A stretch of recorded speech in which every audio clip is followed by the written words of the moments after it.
Howdy everyone, it is Colin here and welcome to Harness Money. Let's talk about building wealth. My mission is to help as many people build wealth as possible, and I hope you are having a great day. I know that I am having a good one. We must talk about the 401k. The 401k plan or system is one of the most important tools that workers use to build wealth. I want you to maximize how much you are getting out of your 401k and become rich, live that rich life in retirement. Did you know that 41% of all Americans are not saving for retirement? They are not putting money away for the day that they quit work. That is a lot of people that are going to be relying on the government or Social Security or their family to take care of them when they cannot work. Don't be one of those people, because that's just so much uncertainty. The more that you can plan today, the better life that you will have in the future. There are three things that I am going to cover in this video. I'm going to tell you why I really hate the 401k system. There are so many things that I do not like about the 401k system. Probably like many other government programs or government laws, there are some great things, there are some terrible things, but we will discuss it. Number two we're going to discuss is what is great about the 401k. Why is it that so many people put money into this system, and why you should be using this tool to build wealth? And then finally, we're going to talk about how I would put my money into the 401k plan or into your investments to maximize it, to get the most out of investing into your 401k. How do you become rich once it is time to withdraw your money from this system? Let's dig into it. Why do I really hate the 401k system? There are several different reasons that I don't like this system, and number one is going to be control. Probably the biggest is that when you put money into a 401k, you do not have as much control as I would prefer. I like to choose individual stocks.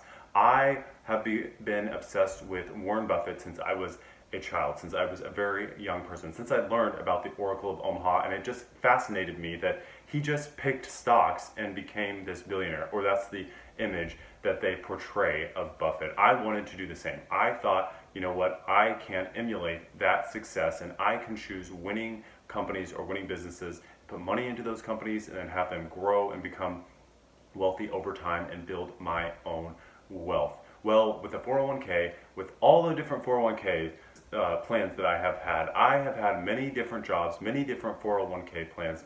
When I put money into the system, it goes into a fund. There is a 401k provider. You have your employer that you work for, and then you have a 401k provider that gives you different options that you can invest in. And most often, it is mutual funds. You're putting money into a fund. You don't get to select those individual companies, those stocks, those bonds that you think are going to win over time. You have to put money into a fund from a curated list that a provider puts together. I don't like this. I don't want to choose what you're offering me. I want to go out and choose what I want. And that leads into number two, and that is the fees. There are lots of fees associated with a 401k. There's a fee to withdraw money from the 401k. There's a monthly service charge or an asset allocation charge. There is a charge when you invest your money into the assets. So most often when you're putting money into a mutual fund, even an ETF like Vanguard, they take a very small percentage of that money and they pay the builders, the providers of that fund. Then you have the actual 401k provider, which is separate from all the investments. So you're paying your 401k provider, and then you're paying the fund that you're putting money into. I don't like that. I want as low as fee as possible. When I put money into a stock, the stock pays the management. So they're paying a fee to run the business, but there's no fee for me to actually invest into that stock anymore. Once upon a time there was with banks, you pay to put money into a stock, but no longer. I want to keep my fees as low as possible. The lower you can keep your fees, the more wealth that you will build up over time. So 401ks are laden with fees, but you know, what are you going to do? If you want to take advantage of this system, you have to deal with the fees and you have to deal with giving up a little bit of control for a longer upside, decades worth of gain. So now, let's get into what I really love about the whole 401k system. Now, number one is going to be the tax advantages. Everybody knows, or most people know, that when you put money into a 401k, it is pre-tax. You do not have to pay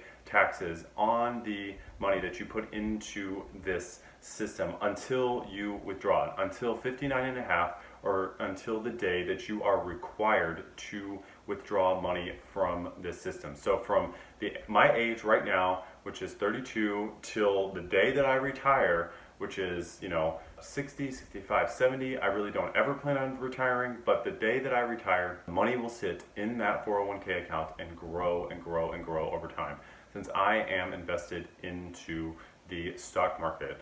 Most likely in the next 10, 20, 30 years, I believe that the stock market is going to grow however much it will, but I believe that it will be bigger tomorrow than it is today or it has been in the past.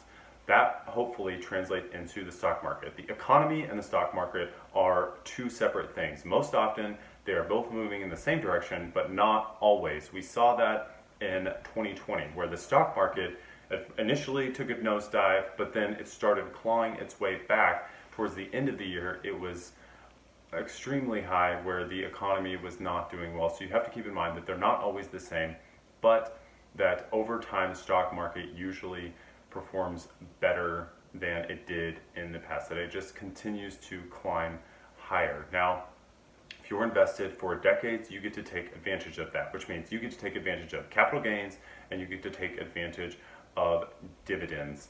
Now, since you put money into your 401k pre-tax, you did not pay tax at the beginning, the amount gets to grow larger. If you had to pay tax when you put money into that account, that means a portion of the income that you could have put into the account is taken in taxes. So you get to put a larger amount of money into the 401k system in the beginning so that it grows larger, so that at the end you have an amount sitting there waiting for you that is bigger than if you had paid taxes. But you still have to pay tax. That's the downside. I love the Roth system, where you pay tax today and then tomorrow it is tax-free, which the government right now is looking at doing away with the Biden infrastructure bill. They're looking to close the loophole, some of the loopholes on the Roth for higher earning individuals. So we'll see how that turns out. But I like the Roth system better than the 401k system, because in the end of the 401k, you still have to pay tax. There's no getting rid of Uncle Sam. When you withdraw the money, hopefully you'll be in a lower tax bracket, but who knows? If you have 2 or 3 sources of income by the time you're 65 or 70, if you have rental properties, you may still have income coming in that puts you in a higher tax bracket, and then you're required to withdraw this money and pay a higher tax on the amount that you withdraw. Now, the other portion of the 401k system that is the main reason that you should be putting money into the 401k plan is because your employer will match the amount of money that is going into this account. Most often, it's a perk of the employer that when you sign up to work for that employer, they are going to match dollar for dollar a certain amount up to, let's say, 6%, let's say up to 10%.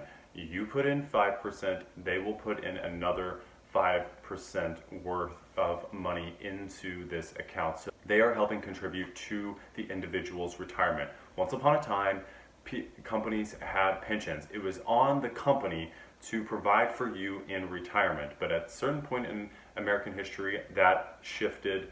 It became dependent on the employee to provide for their own retirement. That is when the 401k system became more and more popular, that the employee must take care of their own retirement. They must put money into a retirement plan, and then the employer will help, but it's not on the burden of the employer anymore. These are the reasons that I do like the 401k plan. Now, let's talk about how you should be investing your money into a 401k, or how I would invest money into the 401k. This isn't advice. Do what is best for you.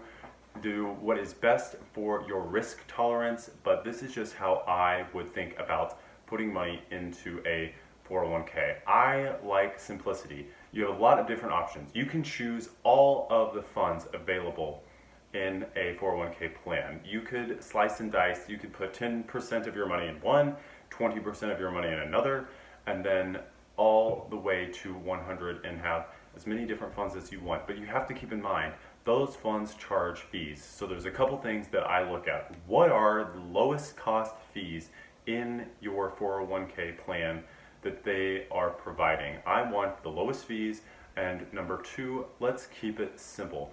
I want to keep things simple. I'm not choosing 3, 4, 5 different funds. I want one, maybe 2 funds to put my money into. Now, it depends on what your risk tolerance is. If you have a family, if you have children, if you're married, you have a husband or a wife or whatever, if you have older parents you're taking care of, you might want to be a little bit more conservative. So you might want to choose a stock fund, and then you might want to choose a bond fund just to even out the ride of stocks versus bonds. Bonds are more conservative, they're easier to manage than stocks. Stocks is a wild roller coaster ride of emotion as you invest. Now, I prefer just an overall stock mix, an overall stock portfolio. That can be the US, that can be sector specific. I personally like the technology sector as a long-term performer, but if you're going to just choose one fund that will be the best, that will give you solid returns year after year, that would be just an overall